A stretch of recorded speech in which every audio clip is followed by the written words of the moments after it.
Les chiffres des comptes publics qui viennent d'être publiés en France par l'INSEE et c'est une nouvelle déconvenue pour le gouvernement après les résultats catastrophiques des municipales. Effectivement, hein, souvenez-vous, François Hollande avait négocié avec Bruxelles un délai supplémentaire pour revenir sous les 3% de déficit. Eh bien, c'est raté, ça va même un petit peu plus loin que prévu puisqu'il tablait cette année sur 4,1% de déficit. Ce sont finalement 4,3% pour l'année 2013. La dette passe, elle, de 90,6% à 93,5%. La part de la dépense publique augmente elle aussi, elle passe désormais à 57,1%. Ces mauvais chiffres tombent donc au mauvais moment pour François Hollande, pressé de toutes parts de remanier son gouvernement, un gouvernement qui devra trouver au bas mot 25 milliards d'euros sur les 2 prochaines années. Direction la Grèce à présent où un vote important a eu lieu cette nuit au Parlement grec, un vote qui devrait permettre de débloquer 9 milliards d'euros d'aide promise par la Troïka. Oui, l'Union européenne et le FMI conditionnaient effectivement le versement de la prochaine tranche d'aide au vote de cette loi, une façon de s'assurer que les privatisations allaient enfin pouvoir avancer. L'agence nationale qui en est responsable aura donc plus de latitude pour les faire aboutir. De manière générale, le gouvernement se donne de l'air à l'approche des européennes. Les détails avec Natalia Gallois. Après une session parlementaire houleuse de 14 heures, la décision du Parlement grec tombe. Les députés ont adopté un projet de loi entérinant un ensemble de réformes péniblement négociées depuis 6 mois avec l'Union européenne et le FMI. Objectif, permettre le déblocage d'ici au mois de mai d'une tranche de près de 10 milliards d'euros.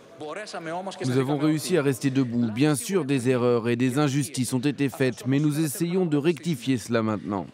Maintenant, avec une plus grande sécurité et stabilité, nous nous devons, en tant que citoyens, de travailler ensemble pour des principes et des valeurs partagées afin d'avoir une discussion fertile et constructive et de planifier un futur meilleur.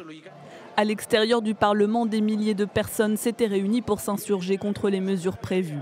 Parmi celles-ci, la facilitation du processus de privatisation ou la recapitalisation des banques, mais aussi la libéralisation de certains secteurs comme les secteurs laitiers et pharmaceutiques. Premier sur la ligne de front depuis des mois, le parti d'opposition de gauche Syriza, dont la tentative de motion de censure contre le ministre des Finances a échoué dimanche. Ce que vous essayez de faire, c'est de vendre le pays morceau par morceau pour des intérêts nationaux et étrangers, en échange de l'appui des bailleurs de fonds, afin d'essayer d'éviter votre chute lors des élections européennes.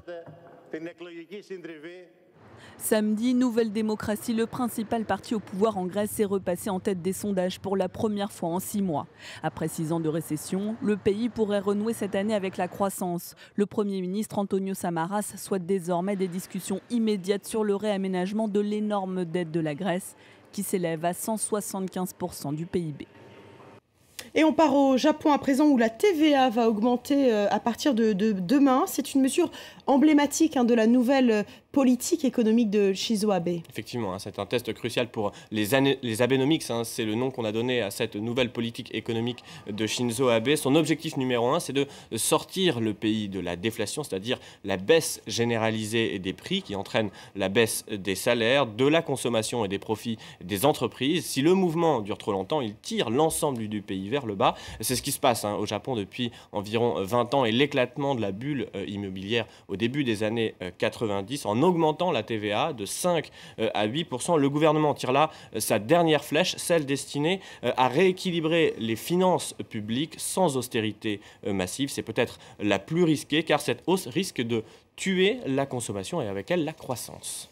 On jette un coup d'œil au marché financier à présent. Comment réagissent-ils ce lundi en Asie? Plutôt bien, c'est du vert sur l'ensemble des indices, sauf à Shanghai. Vous le voyez, plus 0,63% pour le Nikkei, plus 0,21% pour le Hang Seng. Voilà, seul Shanghai, moins 0,24%.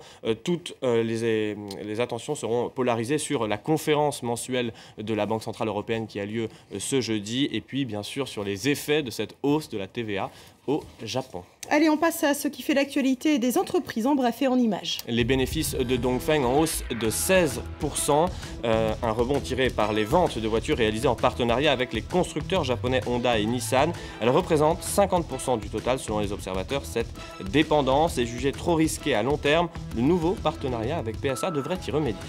Le fonds souverain libyen et la Société Générale devant la justice anglaise. La banque française est accusée d'avoir aidé le fils de Kadhafi à détourner d'importantes sommes d'argent, des accusations rejetées en bloc par la banque. Et enfin, Apple et Samsung de retour devant les tribunaux. Apple accuse le Coréen d'avoir violé certains brevets en copiant de nombreuses fonctionnalités. L'Américain demande 40$ par téléphone vendu, soit près de 2 milliards de dollars. Les deux fabricants entament la dernière manche de leur confrontation.